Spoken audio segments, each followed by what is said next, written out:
வணக்கம் guys, welcome back to channel trial and success. இன்னைக்கு வழக்கம் போல நம்ம சொல்றோம், இது ஒரு ஸ்பெஷல் எபிசோட் மாதிரி பண்ணிட்டு இருக்கோம்.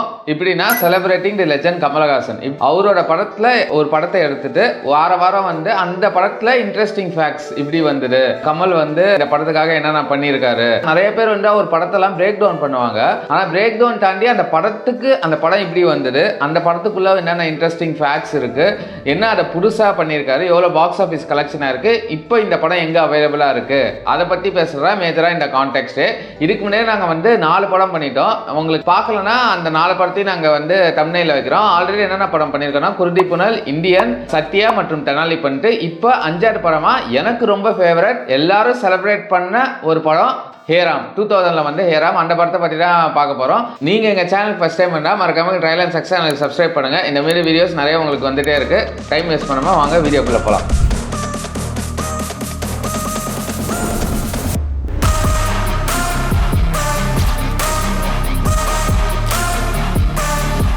ஃபஸ்ட்டெல்லாம் எல்லாரும் பார்க்குற மாதிரி ஏராம் ரிலீஸ் ஆகும் மாதிரி ஒரு பையன் மடிக்கல, எல்லாரும் வச்சு செஞ்சாங்க அந்த படத்தை. என்ன படம் எடுத்திருக்காங்க, லிட்ரலாக கமலை பேக்லாஷ் தான், என்ன கருமத்தை எடுத்து வச்சிருக்கான், ஒருமே புரியல அப்படின்னு சொல்லும் போது எனக்குமே அந்த நான் சின்ன வயசுல பார்த்தேன் டிவியில், எனக்கு ஒன்றுமே புரியல. ஏதோ போகும், பிளாக் அண்ட் ஒயிட்ல வரும், கட் ஷாட் பண்ணி போவோம், திடீர்னு காந்தி வருவார், இவர் ஏதோ பண்ணுவார். நான் என்ன நினச்சேன்னா காந்தி ஏதோ காந்தி சம்பந்தமா ஒரு படம், இவர் தான் காந்திலாம் நினச்சேன் ஒரு கட்டத்தில்.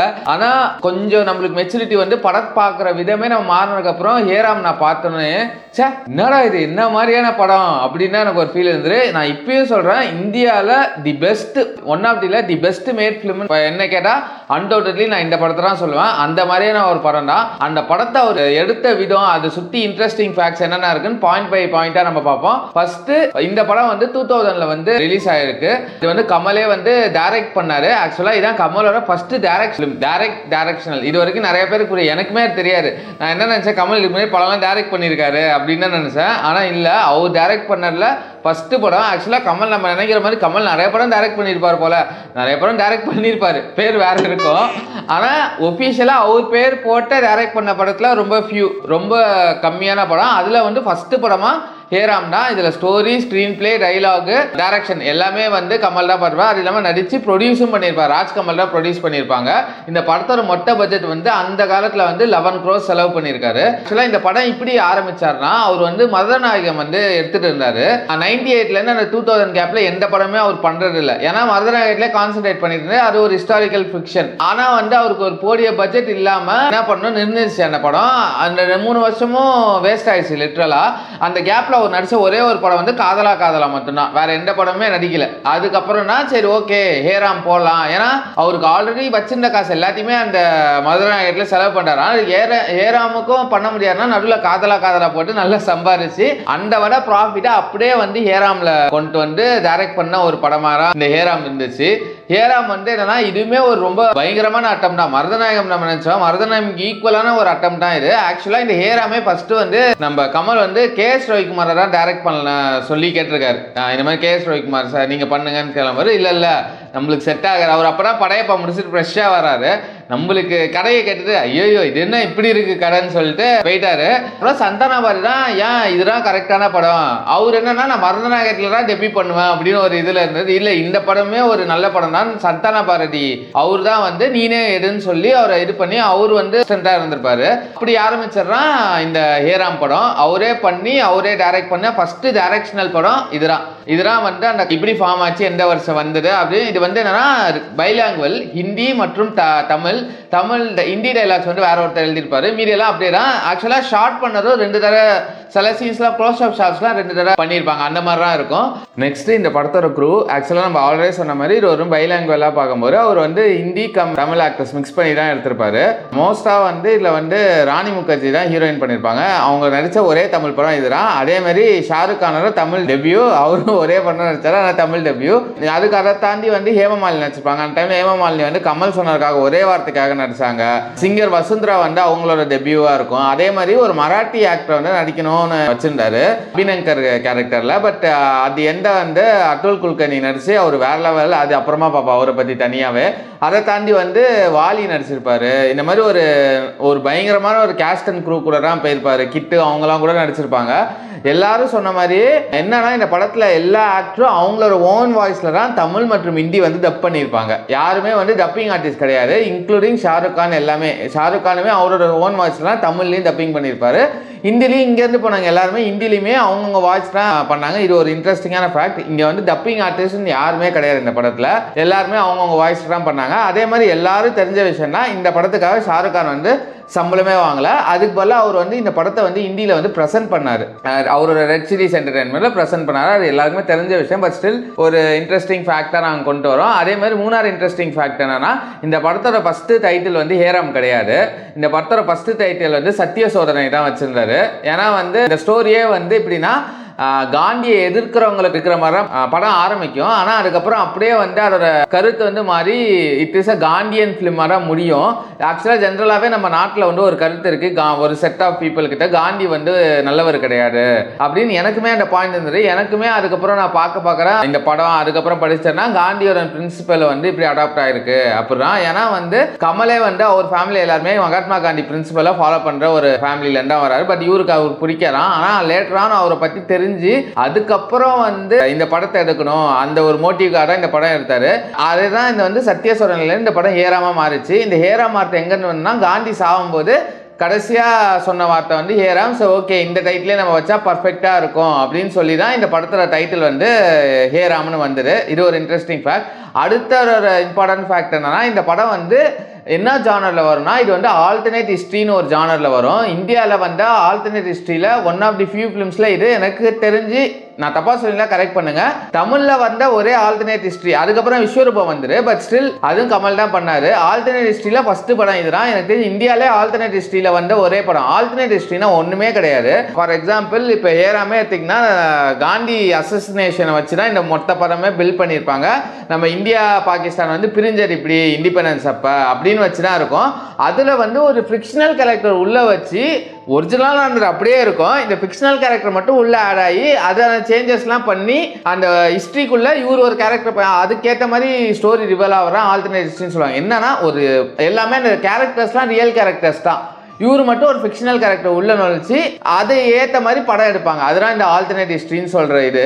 அப்படிதான் இந்த படம் வந்துட்டு எனக்கு தெரிஞ்சு இந்தியாவில் வந்து ஆல்டர்னேட் ஹிஸ்ட்ரி சொன்ன படம்ல இதான் ஃபர்ஸ்ட்னு நினைக்கிறேன். அதே மாதிரி இந்தியானாலே அந்த இந்தியா பாகிஸ்தான் பிரச்சனை தான். ஆனால் டு பி ஃபேர் அதை வச்சு படமே வந்துடல இந்த படம் வர வரைக்கும். இதுதான் ஒன்லி படம். அதுக்கப்புறமா பெருசாக இதை எக்ஸ்ப்ளோர் பண்ணலாம். ஆனால் இது எக்ஸ்ப்ளோர் பண்ணால் ஒரு மிகப்பெரிய ஒரு இஷ்யூ, மிகப்பெரிய கண்டென்ட் தான் இது. ஆனால் யாருமே எக்ஸ்ப்ளோர் பண்ணல, அதை கமலஹாசன் மட்டும்தான் எக்ஸ்ப்ளோர் பண்ணாரு. அது படம் என்னன்னா ஸ்டார்ட் பண்ணும்போதே 99ல் கார்கில் வார் நடக்கும், அப்போ பிரச்சனை நடக்கும். அப்போ ஃபர்ஸ்ட் இலக்கு இன்னும் இந்த பாகிஸ்தான் இந்தியா பாகிஸ்தான் சண்டை போயிலையான்னு கேட்பார் கமல். அந்த இதில் சொல்லுவார். அது வந்து இப்போ கரண்ட் சுச்சுவேஷன் வரைக்குமே அது அவ்வளோ பக்காவாக பண்ணும். அப்படிதான் இருக்கு. அந்த படம் வந்து 25 வருஷம் 26 வருஷம் ஆகுது. இப்போ கரண்டாக கூட இந்தியா பாகிஸ்தான் பிரச்சனை போயிட்டு இருக்கு. அப்பையிலேருந்து அந்த இதை வந்து சூப்பராக ஸ்ட்ரெஸ் பண்ணியிருப்பார். இந்த படத்தில் என்னன்னா இந்தியா பாகிஸ்தான் வந்து உண்மையிலே இப்படி வந்துடு, இப்படி ஃபார்ம் ஆச்சு, இந்த பிரச்சனைக்கு யார் காரணம் அப்படின்னு சொல்ற ஒரு பயங்கர பாலிடிக்ஸ் பேசுற ஒரு படம் தான் இந்த படம்.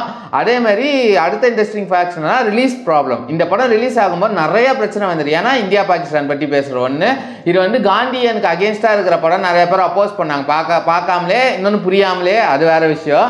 ஆனால் இது வந்து பியூர் காந்தியன் பிரின்சிபலை சப்போர்ட் பண்ற ஒரு படம். ஒரு காந்தி அப்போஸ் பண்றவன் காந்தியை பற்றி தெரிஞ்சுக்கிட்டு இப்படி மாறுறான், அதுக்கப்புறம் காந்தியனா வாழ்றான் அப்படின்னா இந்த படம் வந்து பிரின்சிபலாவே சொல்ல வருது. அதே மாதிரி இவர் வந்து ஒரு இதே சொல்ல மாட்டார், முஸ்லீமே தப்பு சொல்லுவார், இந்துவும் தப்பு சொல்லுவார், அபோவால் பிரிட்டிஷை பயங்கரமா தப்பு சொல்லுவார். பட் அதையும் தாண்டி இந்த படம் ரிலீஸ் ஆச்சு. அந்த மாதிரியான ஒரு இதுதான் அவர் வந்து ரொம்ப மெச்சூர்டான ஒரு அரசியல் பேசின ஒரு படத்துல இதுவும் ஒன்று. இவரை தாண்டி வேற யாருமே இவ்வளவு பக்காவா எனக்கு தெரிஞ்சு இந்த ப்ராப்ளமை பேசின ஒரு படமா இருக்காது. அதுக்கு சொல்ற ஒரு ட்ரிபியூட்டரா காந்தியோட கொள்ளு பேரை வந்து இந்த படத்துல வந்து கடைசியா வந்திருப்பாரு. அவர் செட்டோனே அந்த திங்ஸ் எல்லாம் வந்து அவர் பேரை வந்து காட்டுவான். அது வந்து ஒரிஜினலாவே காந்தியோட கொள்ளு பேரன் தான் அந்த படத்துல நடிச்சிருப்பாரு. அவர் வந்து ஸ்டோரியை கேட்டு ஃபர்ஸ்ட் அப்போஸ் பண்ணி அதுக்கப்புறம் அவர் எக்ஸ்பிளைன் பண்ணி அவரே வந்து உள்ள வந்து அந்த படத்துலயும் நடிச்சிருப்பாரு. அதோட வேற என்ன ஒருத்தம் உங்களுக்கு வேணும் அப்படின்னா எனக்கு இருந்தது. அதே மாதிரி இந்த படத்துல வர ரியல் லைஃப் கேரக்டர்ஸ் ஓகேவா, இந்த அபிநங்கர் கேரக்டரும் கிட்டத்தட்ட ஒரு ஃபிக்ஷனல் கம், அது வந்து ரியல்னா சொல்றாங்க, பட் எவ்வளோ தெரியல. அதே மாதிரி வீலர்னு ஒருத்தர் வந்து சொல்லியிருப்பாரு. அவர் வந்து யாருன்னா வீலர் வந்து பிரிட்டிஷ்ல வந்து ஆர்கியாலஜிஸ்ட். அவர் வந்து அந்த மொகஞ்சதாரோ கண்டுபிடிப்பாரு. அந்த மொகஞ்சதாரோட மெயின் ஆள் வந்து அவரெல்லாம் உள்ள கொண்டு வந்திருப்பாரு. இந்த மாதிரி நிறைய ரியல் லைஃப் கேரக்டர்ஸ் கோட்ஸே வந்து காட்டியிருப்பாரு. அதே மாதிரி சர்தார் வல்லபாய் பட்டேல், காந்தியா நடிச்சர் வந்து யாருன்னா நசருதீன் ஷா அவர் நடிச்சிருப்பாரு. ஆக்சுவலாக அவர் ரொம்ப ரிலாக்டன், ஒரு இங்கிலீஷ் ஆக்டரா அவர் போடலான்னு இருந்தாரு. பட் ஸ்டில் அதுக்கப்புறம் வந்து நசருதீன் ஷாவே போடார். நசருதீன் ஷா வந்து ரொம்ப நான் பண்ண மாட்டேன், எனக்கு வேணாம், இது அப்போசிங்கா இருக்கு அப்படின்னு அவருமே நினைச்சாரு. இல்ல அப்படிலாம் கிடையாது, நீங்க வாங்க அப்படின்னு சொல்லி நசருதீன் ஷா வந்து அந்த இதை போட்டு ப்ராஸ்டிக் மேக்கப் போட்டார். அதே மாதிரி ப்ராஸ்டிக் மேக்கர் வந்து வெஸ்மோர் தான், அவர் தான் பண்ணார், இந்தியன் பண்ணார்ல, அவர் தான் வந்து இதில் வந்து நசருதீன் ஷாக்கு வந்து ப்ராஸ்டிக் மேக்கப் பண்ணியிருப்பாரு. ரொம்ப கஷ்டப்பட்டார் நசருதீன் ஷான்னு சொல்லுவாங்க. அவரே நிறைய பேருக்கு சொல்லியிருப்பார் நான் ரொம்ப கஷ்டப்பட்டேன் அப்படின்னு.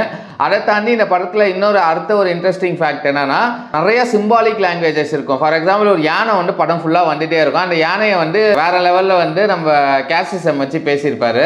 அதே மாதிரி நிறைய குறியீடுகள் இருக்கும். படம் ஃபுல்லாகவே வந்து இந்துக்கு அகேன்ஸ்டாக தான் பேசியிருப்பாரு. அவர் பேசியிருப்பாரு, காந்தியனுக்கு அகேன்ஸ்டாகவும் பேசியிருப்பாரு. ஆனால் அந்த எண்ட் ஆஃப் டே காந்தியனை வந்து சப்போர்ட் பண்ணுற மாதிரி இருக்கும். இன்னொரு இம்பார்ட்டன்ட் ஃபேக்ட் என்னன்னா, அந்த கிளைமேக்ஸ் வந்து ஒரு 15-20 மினிட்ஸ் வரும். அதில் வந்து உண்மையிலேயே அந்த சீக்வன்ஸ் வந்து கோட்ஸே சாவத்துக்கு முன்னாடி அந்த காந்தி அந்த ஒரு வீட்டில் நடந்த ஒரு இன்சிடென்ட் தான். அதுக்கு வந்து சில இன்சிடென்ட்டுக்கெலாம் கொஸ்டின் மார்க் இப்போ வரைக்கும் நம்ம இந்தியன் ஹிஸ்ட்ரியில் வந்து கரெக்டாக தெரியாது. ஃபார் எக்ஸாம்பிள் ஒருத்தர் எட்டி பார்த்துருப்பாரு, அங்கே வந்து சவுண்டு கேட்கும் அவர் கொல்றதுக்கு முன்னாடி, அப்படிலாம் சொல்லியிருப்பாங்க. அங்கே போய் பார்த்தா ஒரு ஆள் இருந்துற மாதிரி இருக்கும், அது யாருனே தெரியாது. இவர் படத்தில் என்ன பண்ணியிருப்பாரு, அவர் வந்து இதுதான் அந்த ஹேராம் அந்த கேரக்டர் அப்படின்னு உள்ளே கொண்டு வந்திருப்பாரு. இந்த மாதிரி நிறைய விஷயங்களை வந்து நான் ஒரு எக்ஸாம்பிள் சொன்னால் அந்த ஹோல் இன்சிடென்ட்டை ரீக்ரியேட் பண்ணியிருப்பாரு ஆக்சுவலாக கமல். அந்த கிளைமேக்ஸில் அந்த கோட்ஸே அசாசினேஷன் சீனு, அதுக்கப்புறம் அந்த அசாசினேட் பண்ணி அதுக்கப்புறம் அந்த கன்னு கொடுக்குறாரு, இவர் வச்சுக்கிற மாதிரி அந்த ஹேராம் இவர்கிட்ட சொன்ன மாதிரி, அதனால இந்த டைட்டில் வந்த மாதிரி ஒரு பயங்கரமான ஒரு இது பண்ணியிருப்பாரு.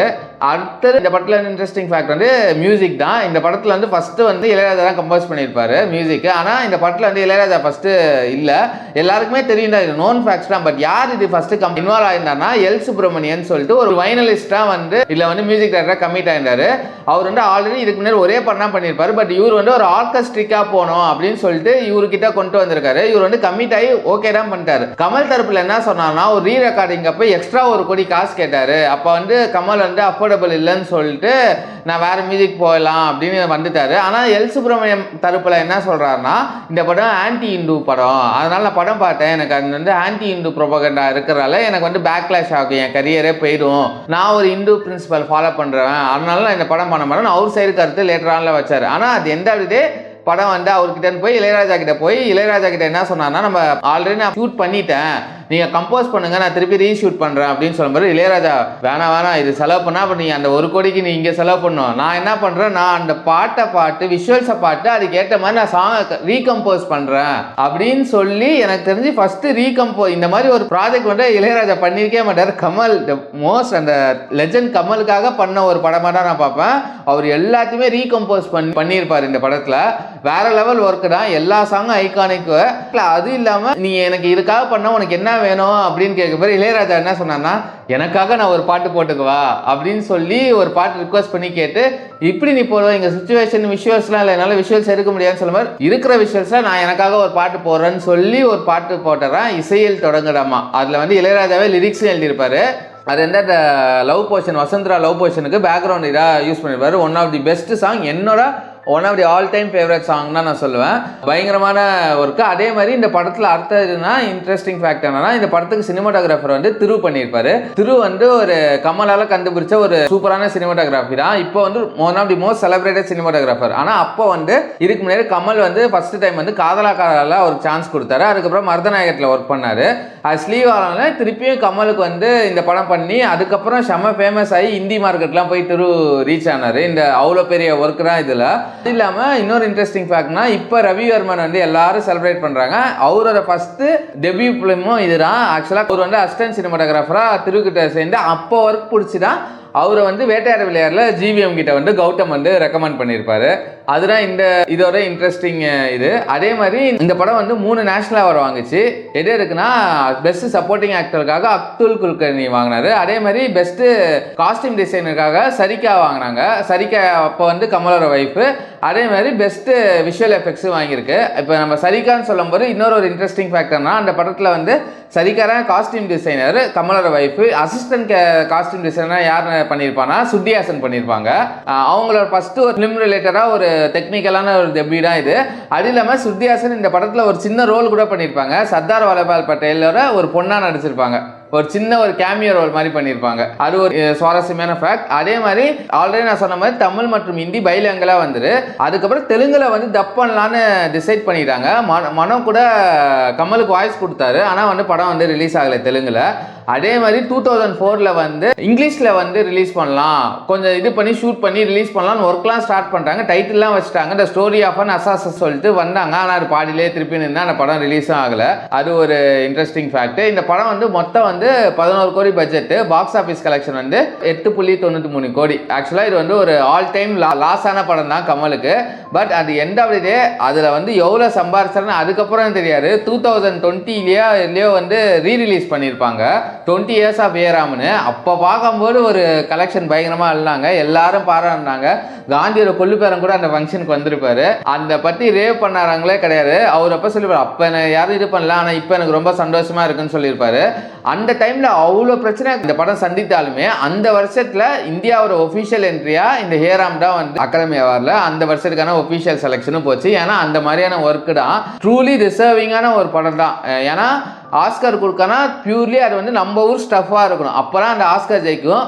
நம்ம எப்பப்போ அனுப்புவோம், பட் பியூர்லி ஒரு இன்டர்நேஷ்னல் ஸ்டஃப் கொடுத்த ஒரு ரூட்டட் படமாக தான், நம்ம ஊர் பிரச்சனையை பேசின ஒரு படம். அதனால ஒரு வெல் டிசர்வ் தான். அது இல்லாமல் இந்த படம் வந்து நேஷனல் அவார்ட் தாண்டி ஜெயிக்காத அவார்டே கிடையாது. கமல் வந்து ஃபிலிம்ஃபேர் ஜெயிச்சார் இந்த படத்துக்காக. அதெல்லாம் தான் இந்த படத்தில் கிடைச்ச ஒரு விக்ட்ரி. அதை தாண்டி மக்கள் வந்து இப்போ ஒரு ஆல் டைம் கல்ட் ஸ்டேட்டஸ் கொண்டாடுறாங்களா, அதுவே மிகப்பெரிய வெற்றி தான் இந்த படத்துக்கு. அவ்வளோதான் இன்ட்ரெஸ்டிங் ஃபேக்ட். இப்போ இந்த படம் எதில் அவைலபிளாக இருக்குன்னா, இதோட ஃபுல் அன்கட் வெர்ஷன் வந்து அமேசான் பிரைமில் அவைலபிளாக இருக்குது. அதே மாதிரி யூடியூப்ல ராஜ்கமல் யூடியூப் சேனல்லையுமே இந்த படம் வந்து அன்கட் வெர்ஷனாக அவைலபிளாக இருக்குது. இது வரைக்கும் நீங்கள் பார்க்கலன்னா கண்டிப்பாக பாருங்கள். பார்த்துட்டு உங்களுக்கு வந்து இந்த படத்தோட ஃபுல் எக்ஸ்பிளனேஷன் வேணுனாலும் கூட எங்களுக்கு இது வந்து ஒரு இன்ட்ரெஸ்டிங் ஃபேக்ட்ஸ். பட் இந்த படத்தை ஆல்ரெடி நிறைய பேர் பிரேக் டவுன் பண்ணிட்டாங்க. பட் அதையும் தாண்டி உங்களுக்கு பிரேக் டவுன் வேணும்னா கண்டிப்பாக கமெண்ட் செக்ஷனில் கமெண்ட் பண்ணுங்கள். ஒரு ஃபுல் பிரேக் டவுன் வீடியோவோ ஒரு ஸ்பெஷல் வீடியோவோ இந்த ஒரு படத்துக்காக பண்ணலான்னு எங்களுக்கு ஐடியா இருக்குது. கண்டிப்பாக நீங்கள் சொன்னீங்கன்னா அதையும் பண்ணுவோம். நீங்கள் எங்கள் சேனலுக்கு ஃபஸ்ட் டைம் வந்ததுன்னா மறக்காமல் ட்ரைலன் செக்ஷனில் சப்ஸ்கிரைப் பண்ணுங்கள். உங்களுக்கு பிடிச்சிருந்தா மறக்காமல் லைக் கமெண்ட் பண்ணுங்கள். அதே மாதிரி உங்கள் ஃப்ரெண்ட்ஸ் அண்ட் ஃபேமிலி சர்க்கிளில் ஷேர் பண்ணுங்கள். அடுத்த வீடியோவில் பார்க்குற வரைக்கும் பாய்.